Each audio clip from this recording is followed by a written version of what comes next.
Light, filtered golden light falling through curved panes of glass, so vast they seem to hold the sky itself. Chicago, 1893. The world's Columbian Exposition rises from the marshlands along Lake Michigan like a city dreamed into existence overnight. Visitors arriving by train describe their first glimpse of the White City as a religious experience. They speak of tears, of breathlessness, of a beauty so impossible it feels like stepping into a memory they cannot quite place.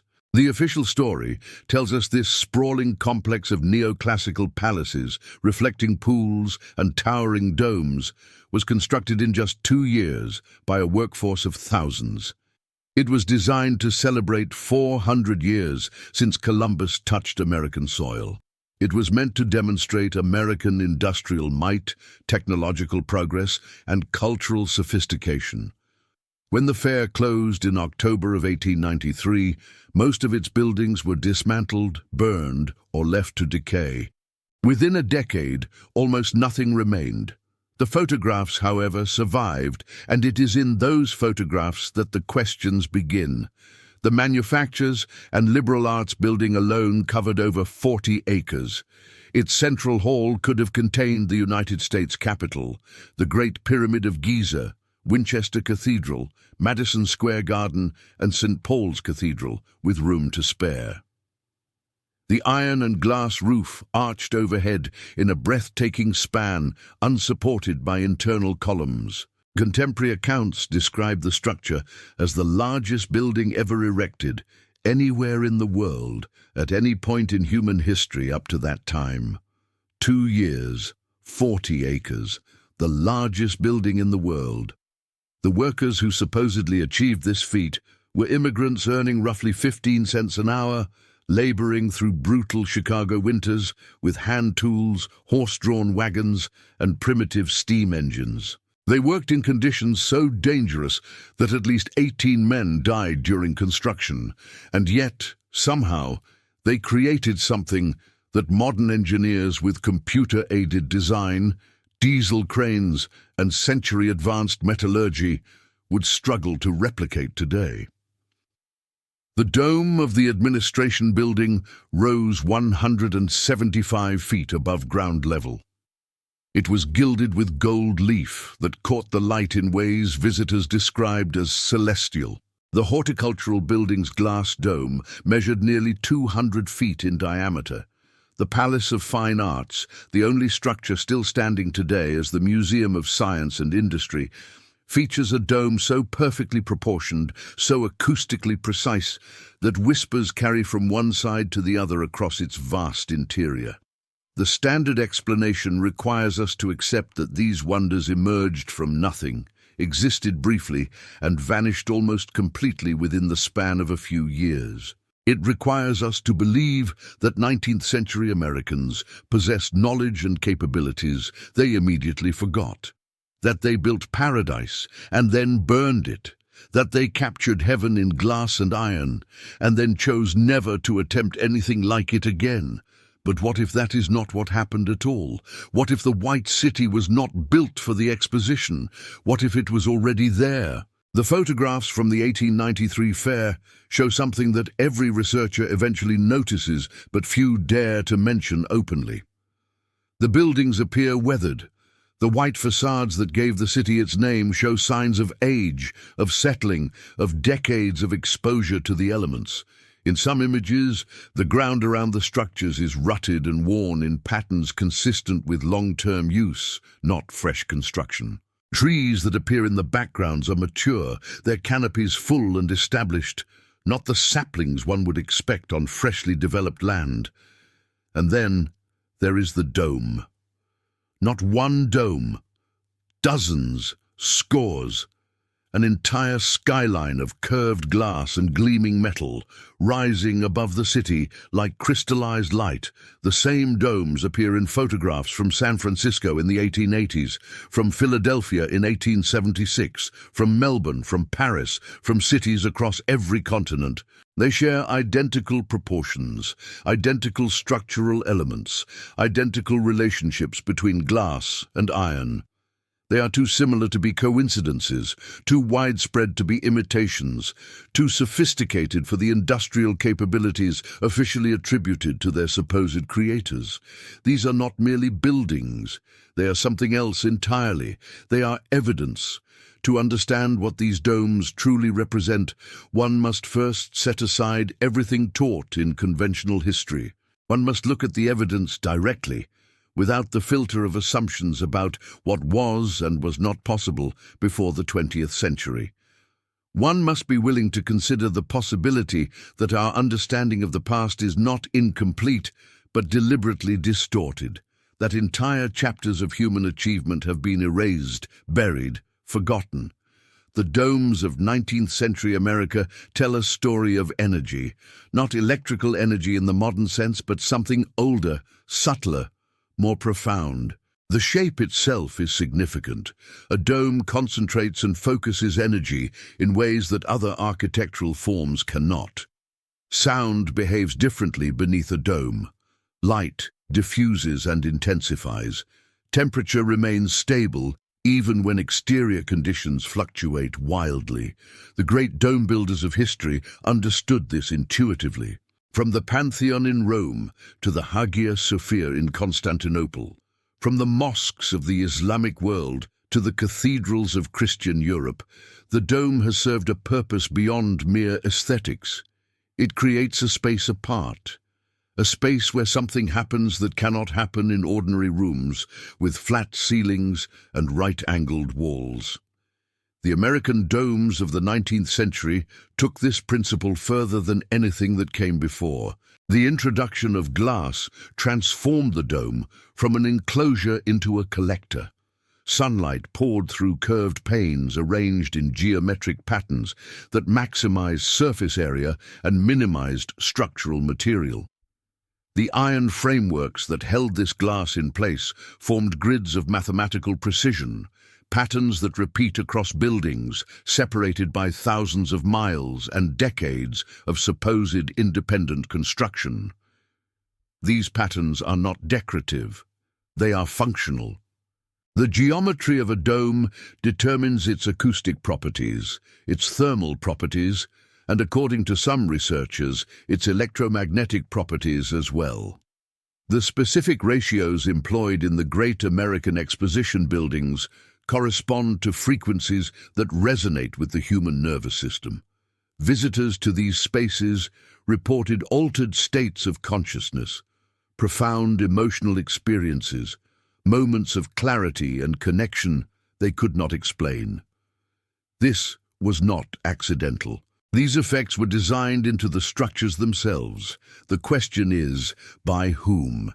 Check if you are already subscribed to this channel, because what you are about to discover in the chapters ahead will change everything you thought you knew about the world you live in.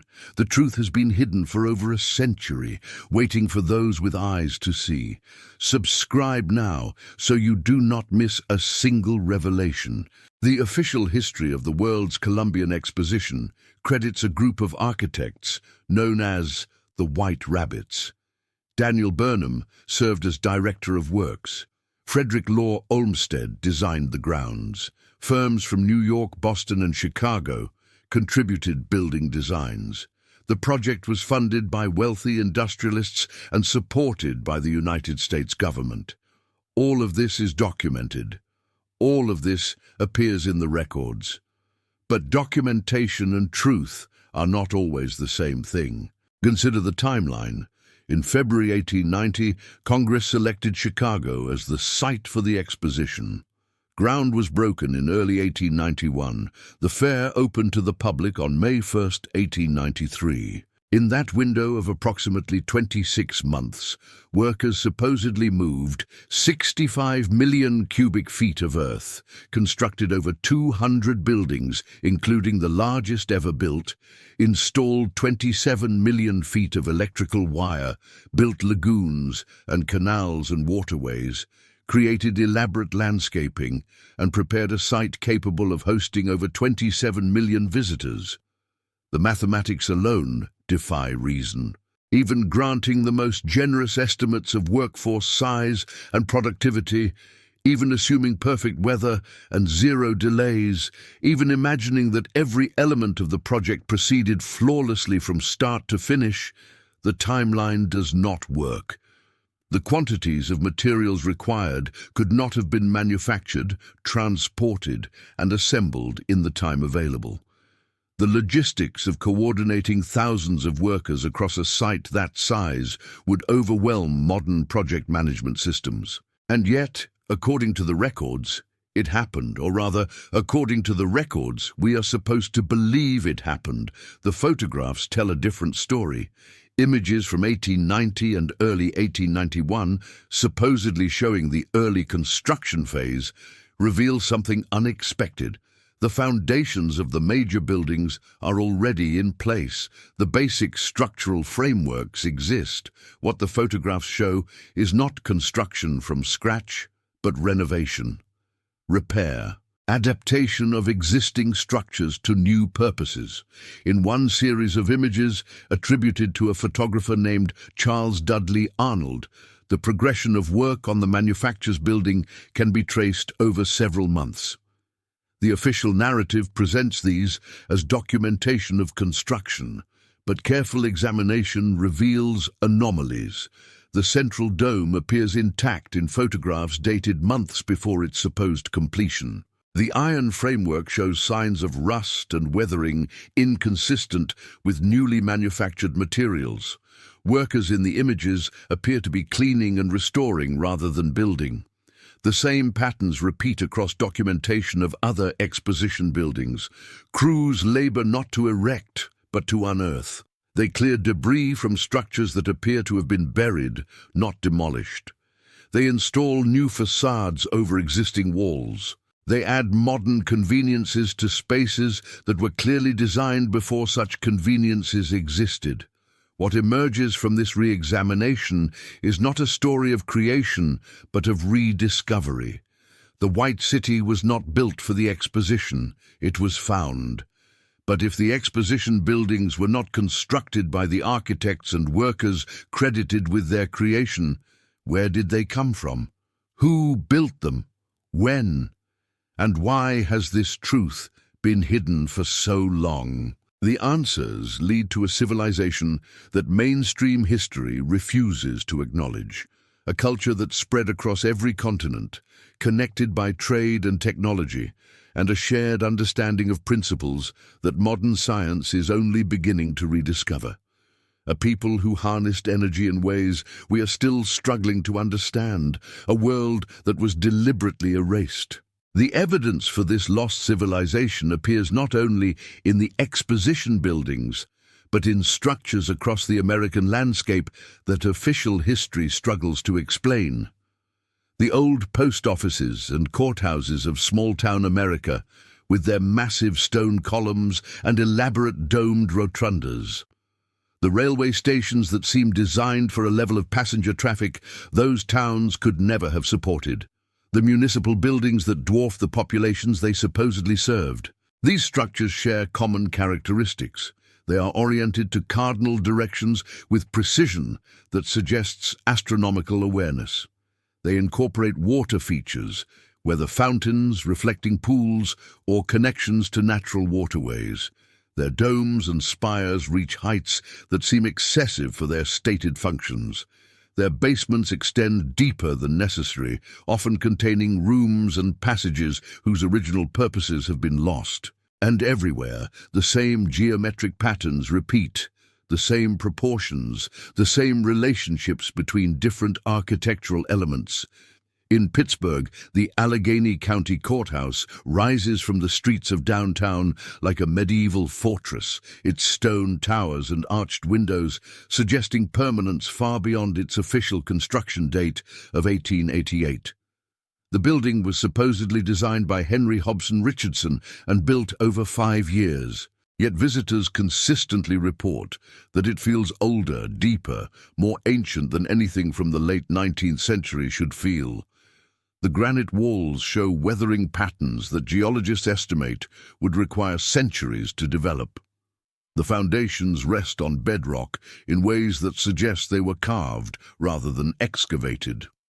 In San Francisco, City Hall dominates the Civic Center with a dome that rises higher than the United States Capitol. The current structure was built after the 1906 earthquake destroyed its predecessor, but photographs of the original building, supposedly constructed between 1871 and 1899, show a dome of identical proportions, identical geometry, identical relationship to the surrounding structures. The earthquake did not destroy a building, it provided an excuse to alter and diminish what already existed. In Washington, D.C., the Capitol itself presents questions that official history cannot answer. The dome we see today was supposedly added during the Civil War, completed in 1866 under the direction of architect Thomas U. Walter, but images from decades earlier show a dome already in place. The timeline of construction does not match the complexity of the structure. The materials came from sources that could not have supplied the quantities required. These are not isolated anomalies. They are pieces of a pattern that becomes visible only when examined across time and space. A pattern that points toward a single unifying explanation. There was a civilization here before us, a civilization that built on a scale we can barely imagine, a civilization that understood principles of energy and architecture that we have lost. And someone at some point decided that this civilization had to be forgotten. The architects of amnesia did their work thoroughly. They rewrote textbooks. They controlled academic institutions. They decided what would be taught and what would be suppressed. They created a version of history that made the domes impossible, and then presented that impossible history as fact. But they could not destroy everything. The buildings remained, the photographs survived, and slowly, carefully, piece by piece, the truth is emerging. The official purpose of the Great Exposition domes was light. These structures were called conservatories, exhibition halls, railway stations. They were designed, we are told, to admit natural illumination into spaces where artificial lighting would have been inadequate or prohibitively expensive. The glass served a purely practical function. This explanation satisfied most people for over a century, but it does not survive careful examination. Consider the energy requirements of the world's Columbian Exposition. The fairgrounds were illuminated at night by over 100,000 incandescent bulbs, more than existed in any single location anywhere in the world at that time. The electricity to power these lights was generated by massive dynamos housed in the machinery hall. George Westinghouse won the contract to provide this lighting using alternating current systems developed by Nikola Tesla. This is the official story. Westinghouse, Tesla, dynamos, alternating current. Innovation and progress demonstrating American technological superiority. But examine the photographs more closely. The quality of illumination visible in nighttime images of the exposition exceeds what incandescent lighting alone could produce. The light is too even, too diffuse, too uniformly distributed across spaces too large for the bulb counts and power levels officially documented. Shadows fall at angles inconsistent with point sources like individual light bulbs. The overall effect resembles modern LED or even natural daylight more than the harsh, uneven glow of 19th century incandescent technology. And then there are the accounts from visitors themselves. Descriptions of the nighttime exposition consistently use words like ethereal, otherworldly, and impossible. People wrote letters home describing light that seemed to emanate from the buildings themselves rather than from fixtures attached to them. They spoke of the domes glowing as if lit from within. They described colors and effects that no one had ever seen before and that no one could explain. These were not the impressions of ignorant peasants overwhelmed by their first encounter with electricity. The visitors to the Columbian Exposition included scientists, engineers, industrialists, and scholars from around the world. They knew what electric lighting looked like. They knew what was and was not possible with the technology of their time. And they reported seeing something else entirely. The domes were not merely admitting light, they were doing something with it. To understand what that something might have been, one must examine the specific properties of the glass and iron frameworks employed in these structures. Contemporary accounts describe the glass as unusually clear, with a faintly iridescent quality that shifted depending on the angle of observation. The iron was said to have a slight magnetic attraction, detectable with compass readings that varied as one moved through the buildings. These details are scattered across hundreds of sources, most of them ignored or dismissed by mainstream historians. But when assembled together, they suggest a coherent technological system. The domes were collectors. The geometric frameworks focused incoming energy, whether solar, atmospheric, or something else entirely. The glass filtered and concentrated this energy. The iron distributed it through the structure and potentially into networks that connected multiple buildings. This was not magic. This was engineering. Engineering based on principles we have forgotten or never understood in the first place. Modern researchers studying what has come to be called radiant energy have discovered that atmospheric electricity exists in measurable quantities and can be harvested under the right conditions. Nikola Tesla spent the final decades of his life pursuing exactly this possibility, famously constructing the Wardenclyffe Tower in an attempt to demonstrate wireless energy transmission.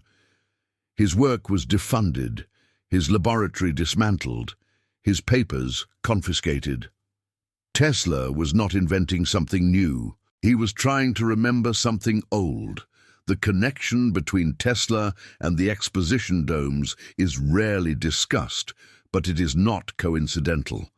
Tesla personally oversaw the electrical demonstrations at the Columbian Exposition. He had access to the buildings, to their systems, to whatever infrastructure existed beneath their gleaming surfaces. And in the years that followed, his work shifted dramatically from practical electrical engineering toward increasingly esoteric energy research. Something at the fair changed Tesla. Something he saw or understood or discovered there set him on a path that would lead to Wardenclyffe and beyond. Something about those domes revealed possibilities that he spent the rest of his life pursuing. The energy was real, the technology was functional, and it was systematically dismantled. Look at what you are feeling right now. If this story is resonating with something deep inside you, something you have always suspected but could never articulate, then you are not alone. Millions of people around the world are waking up to these hidden truths. If this has touched your heart, leave a comment right now saying, "I can feel the truth." This simple act connects you to a community of seekers who refuse to accept the lies we have been told. In 1871, Chicago burned. The Great Chicago Fire, according to standard accounts, began on October 8th in a barn belonging to the O'Leary family. Fueled by dry conditions and strong winds, it spread rapidly through the wooden structures of the city, destroying approximately 3.5 square miles and leaving 100,000 people homeless. The fire burned for 2 days before autumn rains finally extinguished it. This is the story every American learns in school. The O'Leary cow, the wooden city, the great rebuilding that followed. But the story has problems. On the same night the Chicago fire began, fires broke out across a wide swath of the American Midwest. Peshtigo, Wisconsin, experienced a firestorm so intense that the death toll exceeded 2,000 people, making it the deadliest fire in American history. Manistee, Michigan, burned. Holland, Michigan, burned. Port Huron, Michigan, burned. Across hundreds of miles on the same night, entire communities were destroyed. The official explanation attributes this coincidence to drought conditions and strong winds. Weather systems can certainly affect large areas simultaneously, but the pattern of destruction does not match what wind-driven fires produce. In Chicago, Stone buildings were destroyed. Structures that should have been fireproof, that were designed to resist flames, collapsed as if from internal heating. Brick walls melted in patterns consistent with temperatures far exceeding what burning wood can generate. Metal fixtures fused and deformed in ways that suggest exposure to industrial-level heat. Similar effects appeared in the other fires of October 1871. In Peshtigo, sand along the riverbanks was transformed into glass, requiring temperatures above 2,000 degrees. Survivors described a wall of flame that moved faster than any natural fire should. Bodies were found in positions suggesting instantaneous death, not gradual suffocation or burning. These were not ordinary fires. They were something else. The cities that emerged from the ashes of 1871 presented anomalies of their own. Rebuilding happened with a speed that strains credibility. Within 3 years, Chicago had not merely recovered, but surpassed its pre-fire state, with masonry buildings, paved streets, and infrastructure that rivaled the oldest cities of the eastern seaboard. The official explanation credits American ingenuity and determination. Workers labored around the clock. Capital flowed in from investors who saw opportunity in the devastation. Modern building techniques and materials made rapid construction possible, but the photographs from this rebuilding period show something strange. The new buildings of Chicago sit at higher elevations than their surroundings. Entire downtown blocks were raised, supposedly to improve drainage and sewage systems. But the raising involved burying the original street levels, creating a network of underground passages that still exists today. The original first floors of many buildings became basements. Streets that had been at ground level became subterranean tunnels. This is presented as intentional urban planning. The city decided to raise itself, to build a new Chicago on top of the old one. But consider what that would actually require. Every building in the affected area would need to be physically lifted or buried. Every street would need to be filled and repaved at the higher elevation. The coordination of such an effort across multiple city blocks, involving hundreds of property owners and thousands of workers, would represent an organizational challenge unprecedented in 19th century America. Or the buildings could have already been there, at the original, lower level, waiting to be uncovered. The same pattern appears in cities across America. San Francisco has underground districts. Seattle famously conducted tours of its buried original downtown for decades. New York City contains multiple layers of infrastructure, with older tunnels and chambers beneath the ones currently in use. These are presented as results of urban evolution, of newer construction burying older construction over time. But the timelines do not always work. Buildings appear in underground photographs that supposedly predate any development of those areas. Infrastructure exists at levels below where any documented construction took place. Architectural styles from periods that should not overlap appear together in the same buried spaces. Something was already there, something that the fires of 1871 and other catastrophes helped to bury. Something that subsequent construction was built upon without acknowledging what lay beneath. The domes of the great expositions were not anomalies. They were survivors, remnants of a building culture that once covered this continent, that was systematically destroyed, and that was then built over by those who came after. The evidence accumulates in patterns too consistent to dismiss.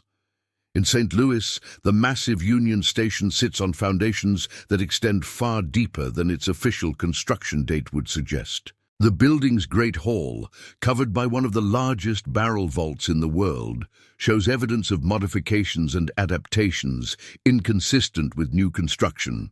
In Kansas City, the former convention hall exhibits proportions and architectural details that place it in the same family as the exposition buildings of Chicago and San Francisco. The official story attributes its construction to local civic pride and the desire to host national political conventions. But the scale of the building exceeds anything the city's population could have supported or justified at the time of its supposed creation. In Minneapolis, the old courthouse dome rises above the city center in proportions identical to domes in Philadelphia, in Detroit, in Cleveland. These buildings are supposed to represent independent architectural achievements, designed by different firms for different clients in different decades. Yet they share measurements that suggest a common origin, a common plan, a common purpose that transcends their official histories. The deeper one looks, the more the pattern emerges. And the pattern leads toward a single conclusion that official history cannot accommodate. There was a civilization here before us. It built on a scale we struggle to comprehend. It understood principles of construction and energy that we have lost. And it was destroyed, not by accident, not by natural disaster, but deliberately, systematically, completely. The fires were cover. The floods that appeared in so many 19th century cities, burying first floors beneath mud and debris, were not random events. The epidemics that depopulated entire regions created opportunities for new arrivals to inherit structures they did not build and could not understand. What we call American history is a story told by those who came after, those who inherited, those who were given permission to occupy a land already shaped by forces they did not recognize, and achievements they could not replicate. The domes are evidence. The buried cities are evidence. The anomalies in the photographs and the contradictions in the timelines are evidence. And the evidence all points the same direction, toward the truth they tried to erase. There is a sound that older people sometimes describe, a sound they remember from childhood, from visits to buildings that no longer exist or have been drastically altered. A hum, a vibration so subtle it registered more as a feeling than a noise, a sense of presence that filled certain spaces and made them feel alive in ways that modern buildings never do. This is usually dismissed as nostalgia, the tendency of memory to romanticize the past. But it appears too consistently in too many accounts, from too many different places, to be purely subjective. The old buildings hummed. Contemporary acoustic research has demonstrated that certain architectural configurations can amplify and sustain low-frequency sound waves below the threshold of conscious hearing.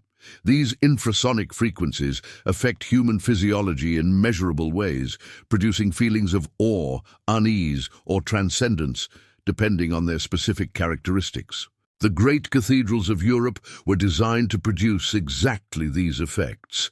The precise proportions of nave to transept, the height of vaulted ceilings, the placement of resonating chambers and reflecting surfaces all contribute to an acoustic environment that shapes emotional experience.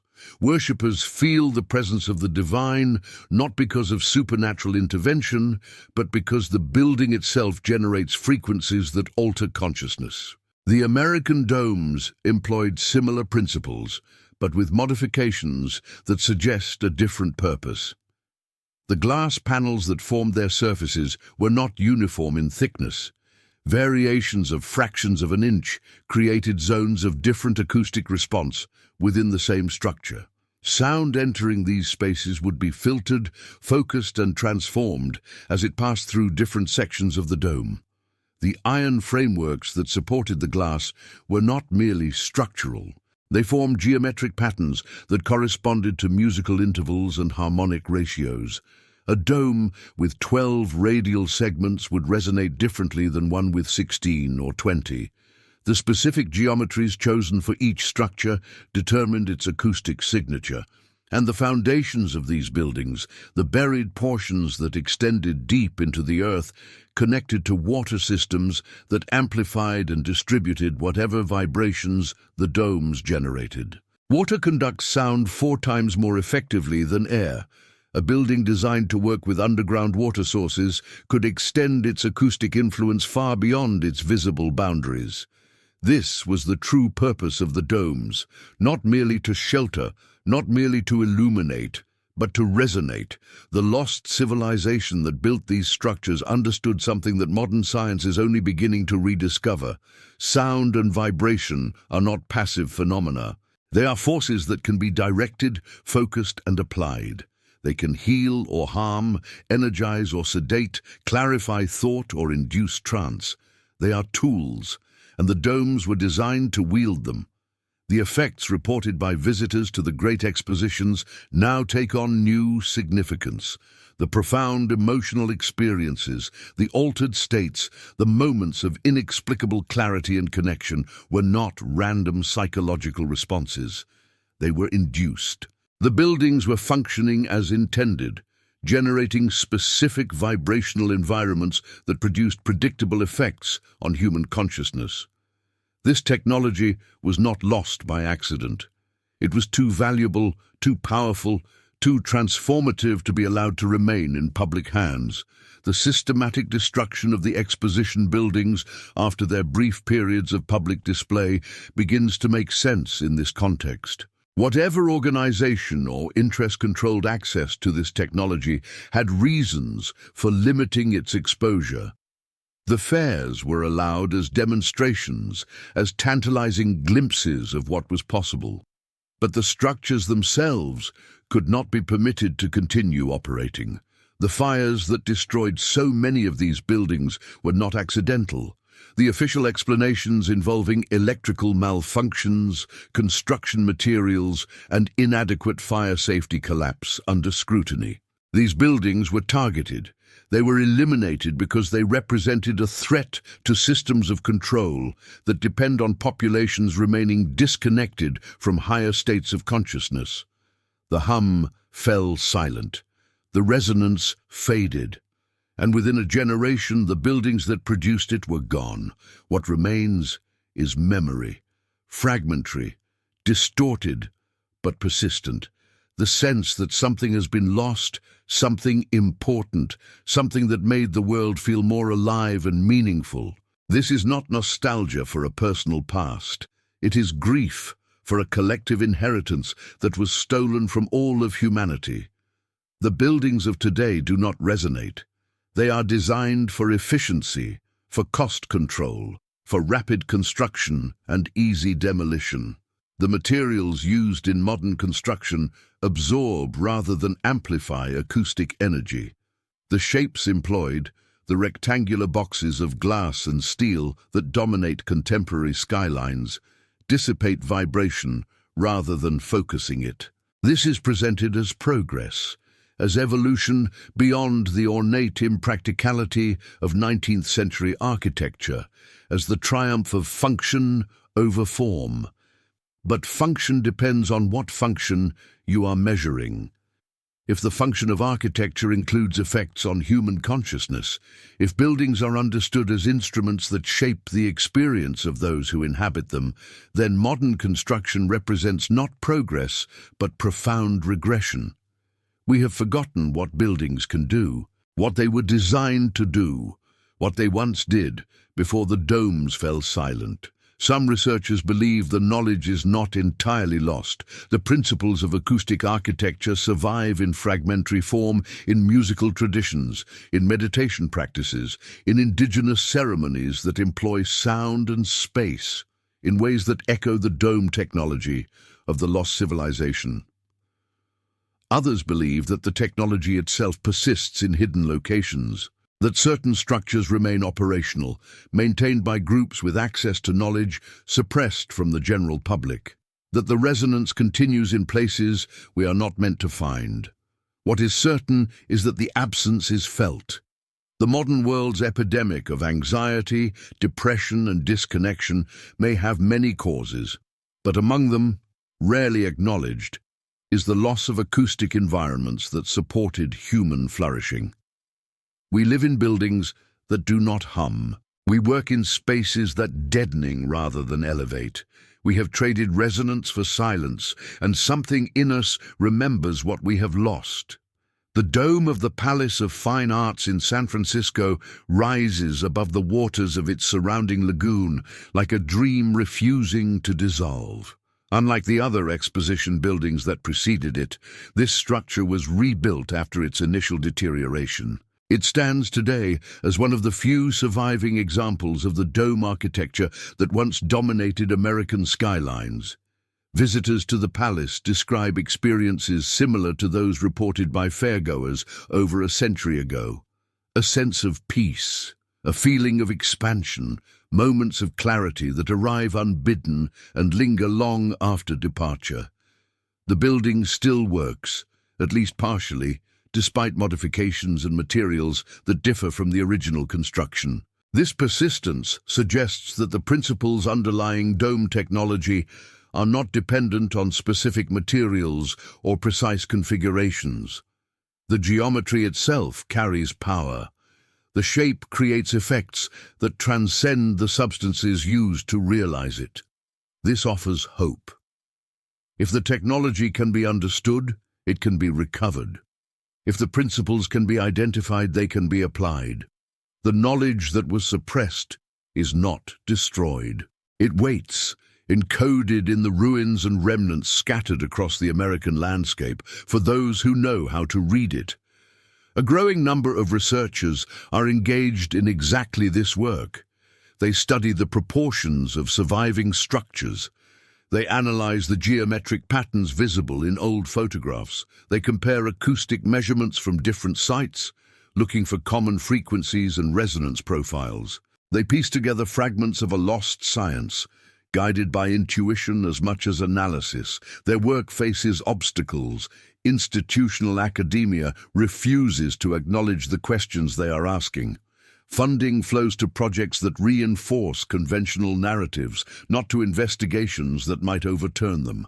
Access to archives and sites is restricted in ways that suggest deliberate concealment. But the work continues. In private networks and independent publications, in conversations conducted away from official surveillance, the pieces are assembled. The picture grows clearer with each passing year. The civilization that built the domes did not vanish completely. Its descendants walk among us, carriers of genetic and cultural memories that connect them to a past they may not consciously recall. The resonance that those buildings generated found echo in human nervous systems, creating patterns that persist across generations. You may be one of these carriers. The fact that you have followed this narrative to its conclusion, that the words have stirred something in you that you cannot name, suggests a connection. The lost knowledge calls to those who are prepared to receive it. It activates in minds that are ready to remember. This is not mysticism. This is inheritance. The domes were not merely beautiful. They were not merely functional. They were initiatory. They prepared those who encountered them for expanded awareness and deeper connection. They served as gateways between ordinary consciousness and something more.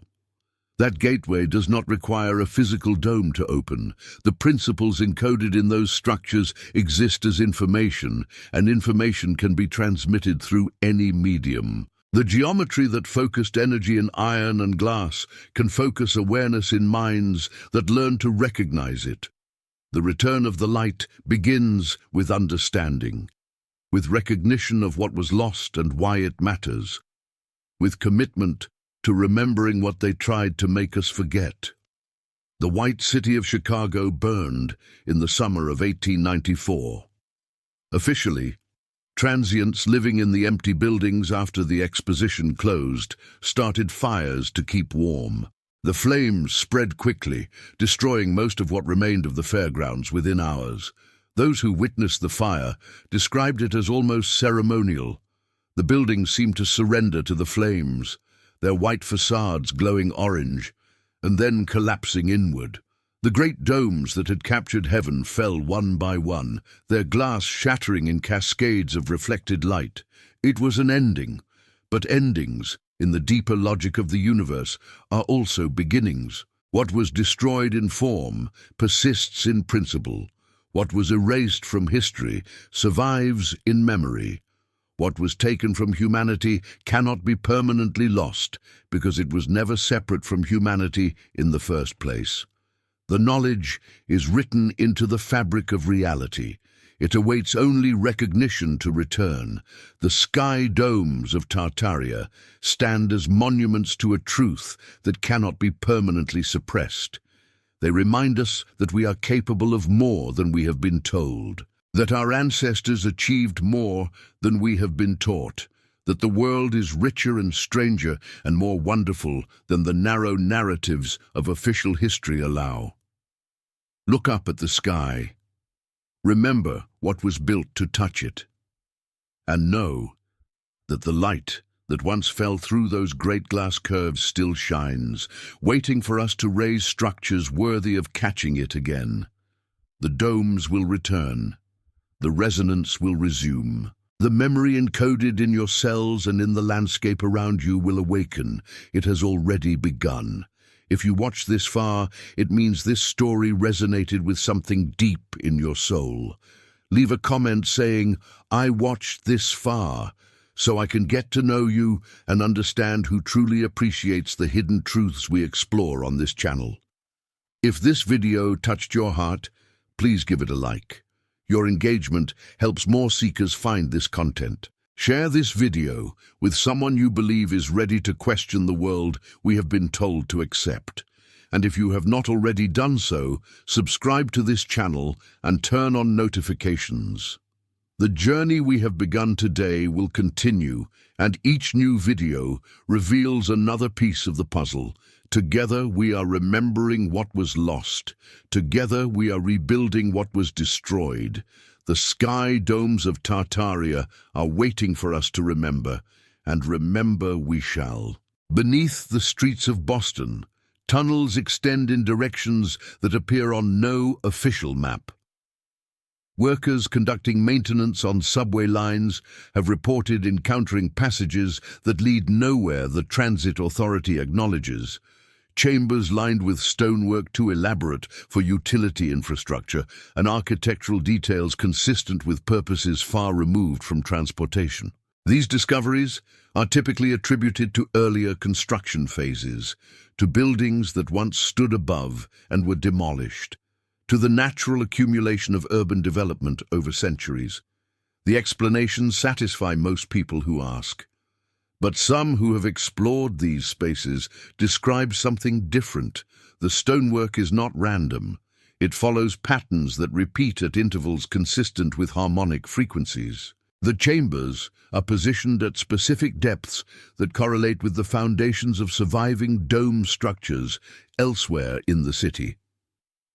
The passages connect sites that share common characteristics, forming a network that functions as a single system rather than as isolated accidents of urban evolution. Boston was founded in 1630, according to conventional history. The Puritans who established the colony chose the Shawmut Peninsula for its defensible position and natural harbor. They built simple wooden structures suited to their austere religious convictions and practical needs. The elaborate architecture that defines the city's historical character emerged gradually over subsequent centuries. This narrative requires us to believe that the sophisticated stonework beneath the streets, work that demonstrates mastery of geometry and acoustics, was produced by generations of increasingly skilled craftsmen building upon earlier foundations. Each layer reflects its era, each style expresses its time, but the evidence suggests otherwise. The underground patterns predate the surface structures that supposedly necessitated them. They exist at depths below any documented construction.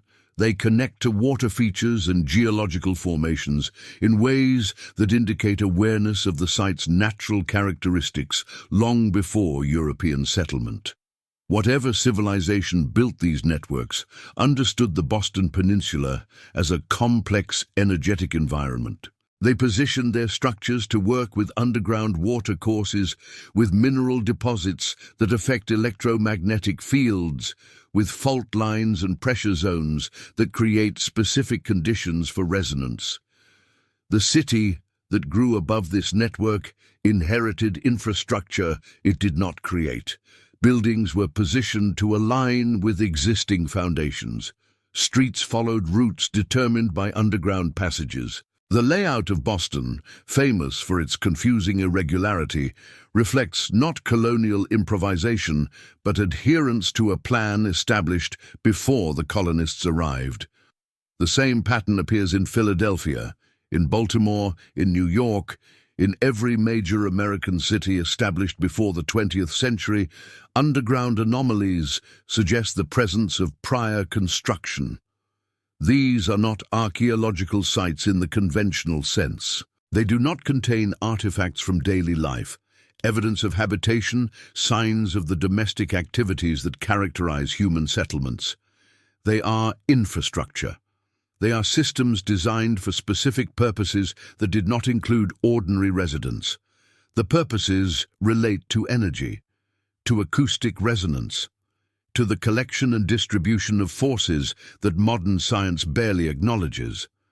The domes that rose above these underground networks were not independent structures. They were terminals. They were the visible portions of systems that extended deep into the earth and far across the landscape, connecting sites separated by hundreds or thousands of miles into integrated wholes. This explains the uniformity observed across dome architecture in different cities. The buildings were not merely similar in style. They were components of the same network, designed to work together, to amplify each other's effects, to create resonance patterns that spanned the continent. The network was destroyed systematically. The underground portions were buried, filled, forgotten. The surface structures were burned, demolished, repurposed beyond recognition. The connections between sites were severed so completely that the system's existence became invisible. But networks leave traces. Patterns persist in the landscape even when the structures that created them are gone, and researchers who know what to look for are beginning to identify the remnants of something vast. The map of 19th-century dome locations reveals geometric relationships that cannot be coincidental. When plotted on accurate projections that account for the Earth's curvature, the major exposition sites form patterns consistent with sacred geometry traditions found in cultures across the globe. The triangle formed by Chicago, Philadelphia, and San Francisco corresponds to proportions observed in the Great Pyramid of Giza. The relationship between these primary sites and secondary ones creates ratios that appear in Renaissance architectural treatises, in Islamic geometric art, in Hindu temple design. These correspondences are dismissed by mainstream scholars as pattern-seeking in random data. Human minds, they argue, are prone to finding connections where none exist. The shapes are coincidental. The ratios are artifacts of projection choices. The similarities to other traditions reflect universal aesthetic preferences rather than deliberate design. This dismissal requires ignoring the precision of the correspondences. It requires treating measurement accuracy as irrelevant. It requires assuming that builders working independently on different continents and in different centuries somehow produced structures that align with each other within fractions of degrees. The alternative is to acknowledge that the builders were not independent, that they were working from a common plan or tradition, that knowledge of this plan was once widespread and has been systematically suppressed. The dome network was not an American phenomenon. It was global. The world's fairs that showcase these structures took place in London, Paris, Vienna, Melbourne, Barcelona, and cities across every continent. Each fair featured dome architecture of similar character. Each occurred within a specific window of history, between approximately 1850 and 1915. Each was followed by the destruction or radical alteration of its most impressive structures. This was not coincidence. This was coordination. Whatever organization controlled access to dome technology decided that a period of public display served its purposes. The fairs demonstrated possibilities. They planted seeds in human consciousness. They established reference points for what was achievable. And then the window closed, the structures were eliminated, the knowledge was suppressed, and history was rewritten to make the entire episode seem like ordinary progress rather than the brief emergence of something extraordinary. The patterns in the stone remain.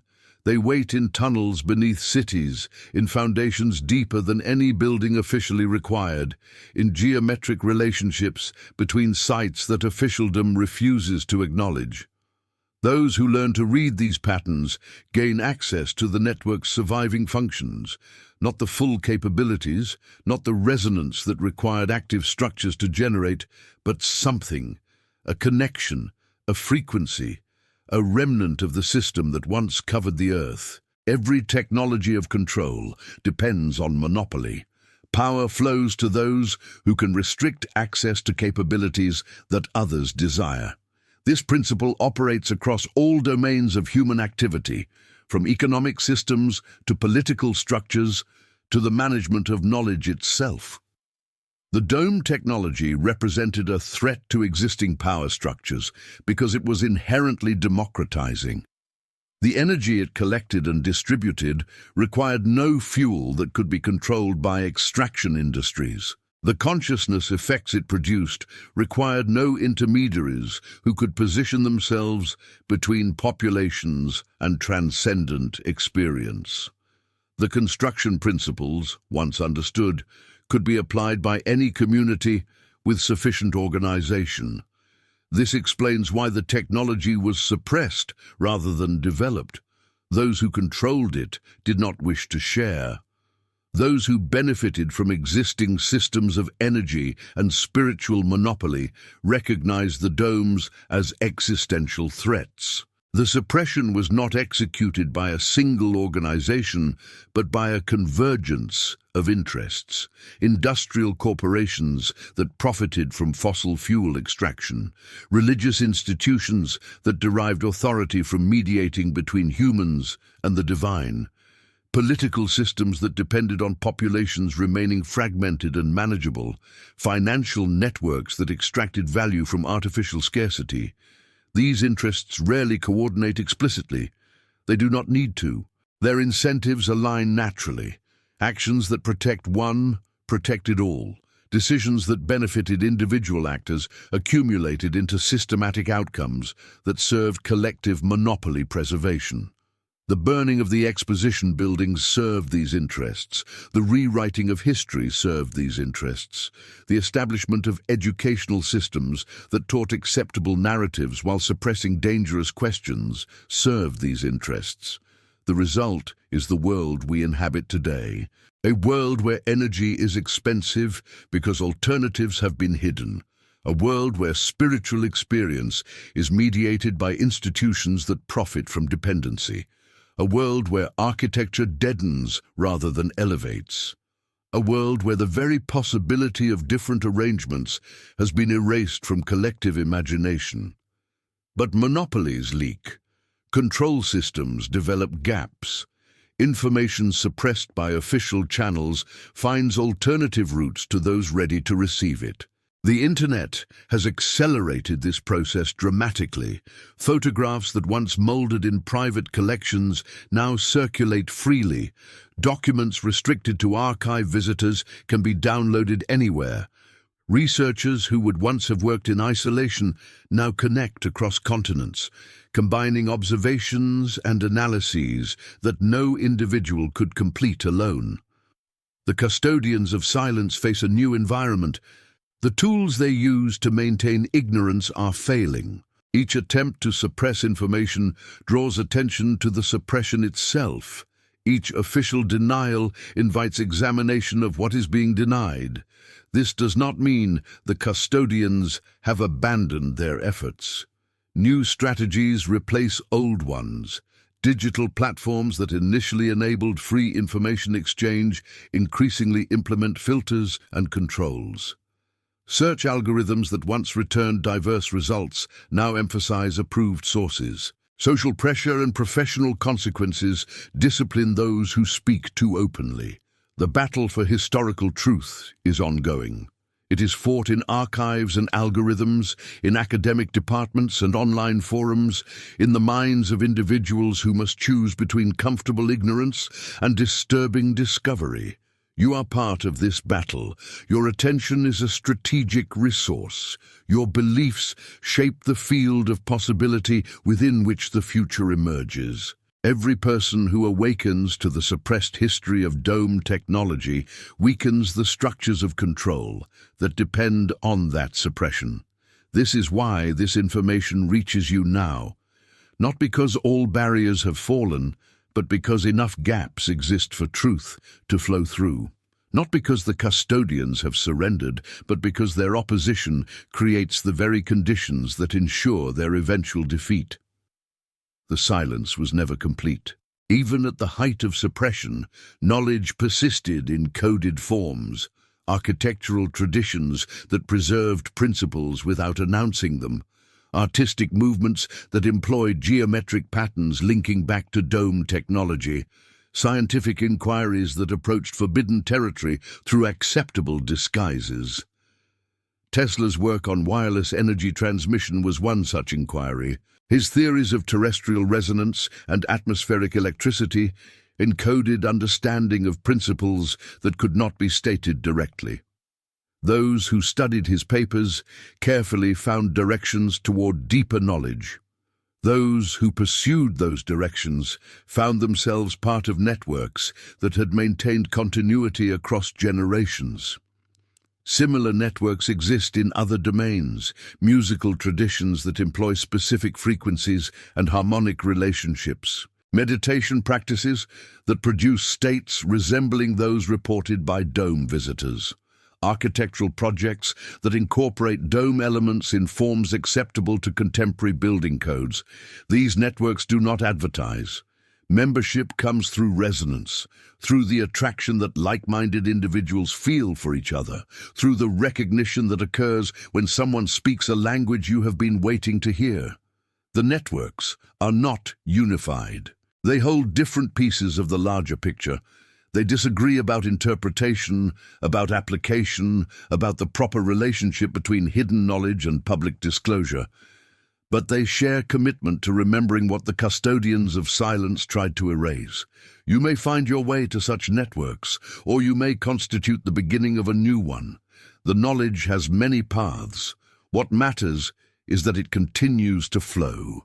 Imagine a world where every city contains structures designed to support human flourishing, where the buildings we inhabit daily generate acoustic environments that promote health, clarity, and connection, where the energy required for our activities flows from systems integrated into architecture itself, rather than extracted from diminishing resources. This is not fantasy. This was reality. This can be reality again. The principles underlying dome technology are not lost. They are obscured. They are scattered across disciplines that do not communicate, embedded in traditions that have forgotten their own purposes, waiting in plain sight for those who learn to see. Acoustic architecture is studied in universities, though rarely with awareness of its deeper implications. Sacred geometry is preserved in esoteric schools, though often laden with mystification that obscures practical application. Energy research continues in private laboratories, though usually without connection to architectural implementation. The task before us is integration, bringing together knowledge that has been fragmented, connecting disciplines that have been separated, rebuilding understanding that was deliberately dismantled. This work has already begun. Architects who incorporate acoustic principles into their designs, engineers who explore atmospheric energy collection, researchers who map the geometric relationships between historical sites, communities that construct experimental structures to test recovered principles. These efforts are small against the scale of what was lost. They face obstacles from established interests and ingrained assumptions. They require resources that flow more easily to conventional projects, but they grow. Each successful demonstration expands the field of possibility. Each connection between researchers amplifies capability. Each person who understands what was taken and what can be recovered adds energy to the movement. The architecture of awakening begins with individual awareness.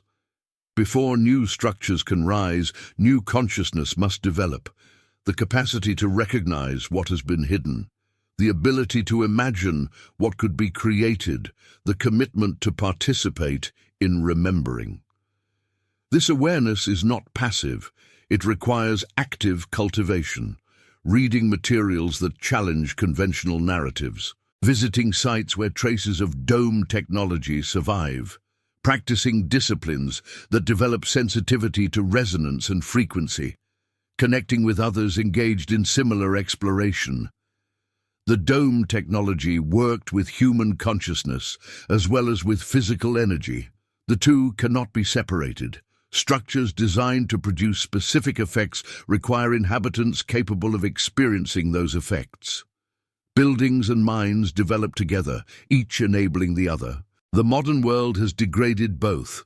Structures that deaden, minds that have forgotten how to resonate, an environment that suppresses the very capacities the domes were designed to cultivate. Recovering the technology requires recovering ourselves. The work is internal as well as external. The architecture of awakening must be built in consciousness before it can be manifested in material form. This is not discouragement, it is instruction. The path forward requires both dimensions. Neither alone suffices. Those who focus only on consciousness without material application remain ineffective. Those who pursue only external construction without internal development create forms without function. The dome builders understood this integration. Their structures were products of developed consciousness working with advanced knowledge. They emerged from communities that cultivated both capacities in balance. They represented achievement possible only when inner and outer development proceed together. The return to such achievement lies before us, not as recovery of the past, but as creation of the future, not as replication of what was lost, but as development of what can be. The principles remain, the potential remains, the path opens for those prepared to walk it. The sky domes of Tartaria were not endpoints, they were waypoints, demonstrations of possibility that pointed toward greater achievements yet to come. The civilization that built them understood itself as beginning something, not completing it. That beginning continues through us, through everyone who remembers, through every effort to recover what was hidden, through every structure that incorporates recovered principles, through every mind that develops capacity to receive what the domes were designed to transmit. The silence that fell when the last domes were destroyed is ending. New frequencies emerge, new resonances develop. The world shifts imperceptibly, but surely toward conditions that enable what was once prevented. You are part of this shift. Your awareness contributes. Your development matters. Your participation makes a difference that cannot be measured, but can be felt. The architecture of awakening rises in you as you engage these truths. It will rise around you as engagement deepens. It will rise across the world as millions join in remembering. This is not prediction. This is observation. The process is already underway. San Francisco, present day. The Palace of Fine Arts stands in the morning light, its dome reflected in waters that have witnessed over a century of change since the structure was first erected for the 1915 Panama Pacific International Exposition. Visitors gather beneath the rotunda as they have for generations. Some take photographs, some read from guidebooks, some simply stand and absorb the atmosphere of a space that feels different from anywhere else in the city. A woman in her 60s sits on a bench near the lagoon's edge, watching the dome. She has visited hundreds of times over the decades. Something keeps drawing her back, something she cannot name, but feels as clearly as the breeze off the bay. She remembers her grandmother bringing her here as a child, remembers the older woman speaking of the original exposition, of structures that filled the grounds where marina homes now stand, of a city of domes that rose from the bay's edge and captured the sun itself. Her grandmother spoke of things that do not appear in history books, of lights that needed no power source, of sounds that came from the buildings themselves, of experiences that changed everyone who encountered them and that were never forgotten by those who lived through them. The woman did not understand as a child. She understood only that this place mattered, that her grandmother's voice changed when they visited, that something was being transmitted that had nothing to do with the words being spoken. Now, sitting in the light that falls through gaps in the dome's structure, she understands more. Not everything, but enough. Enough to know that what her grandmother remembered was real. Enough to recognize that the stories she was told were not fantasy, but fragmentary transmission of suppressed truth. Enough to feel the resonance that persists in this surviving structure, and to know that it connects to something vast. Across the city, in an apartment cluttered with books and screens, a young man compiles photographs. He has been collecting images of 19th-century American architecture for 3 years, driven by a fascination he cannot explain and questions he cannot stop asking.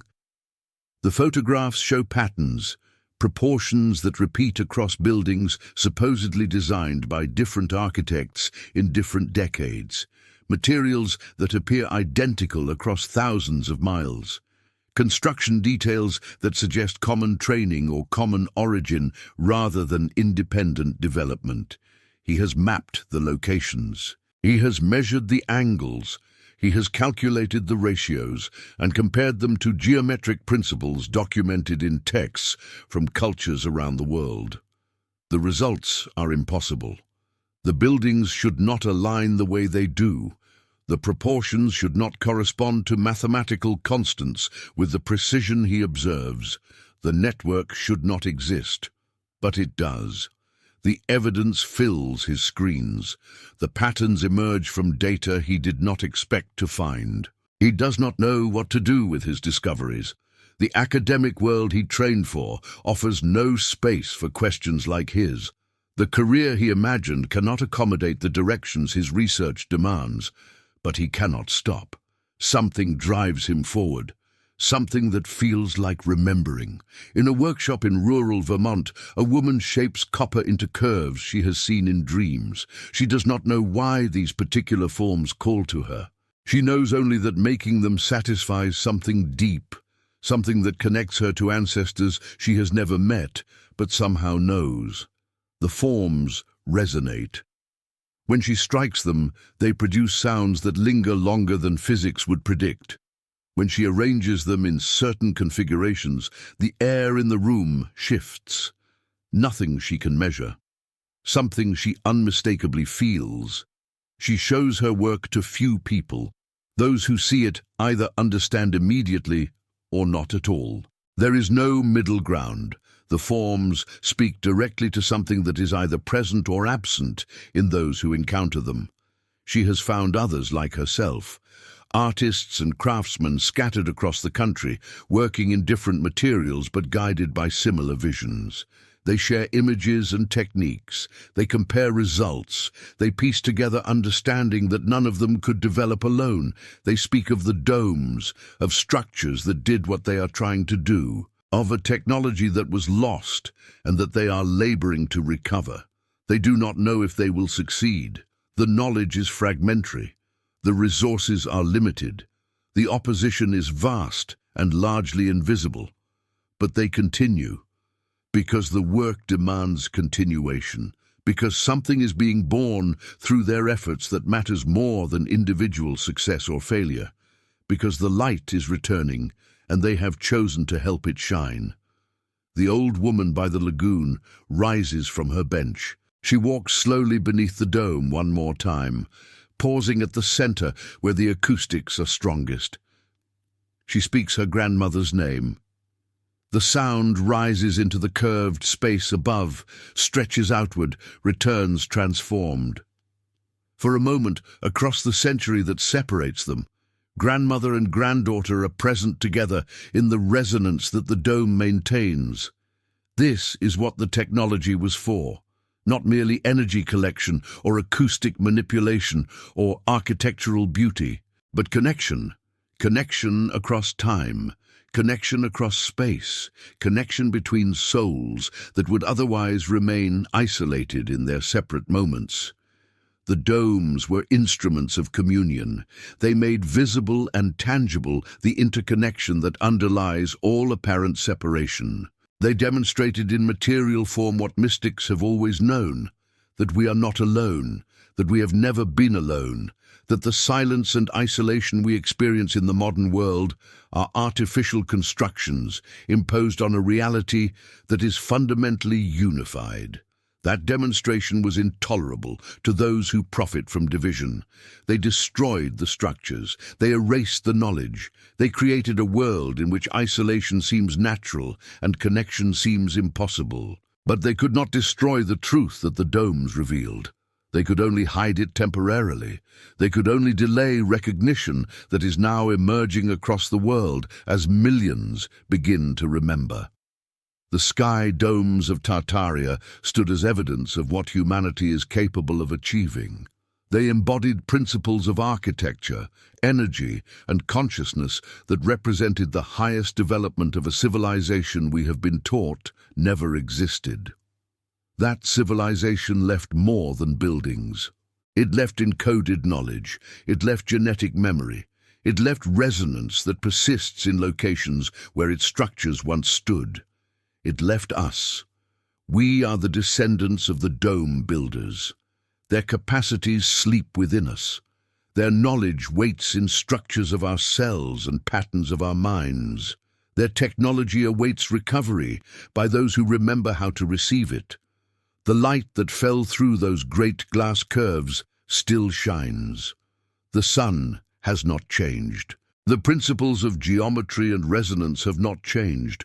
Only our awareness has dimmed, and awareness can be rekindled. This has been a journey of remembering. If you have traveled this far, you have participated in an act of recovery that extends beyond any individual.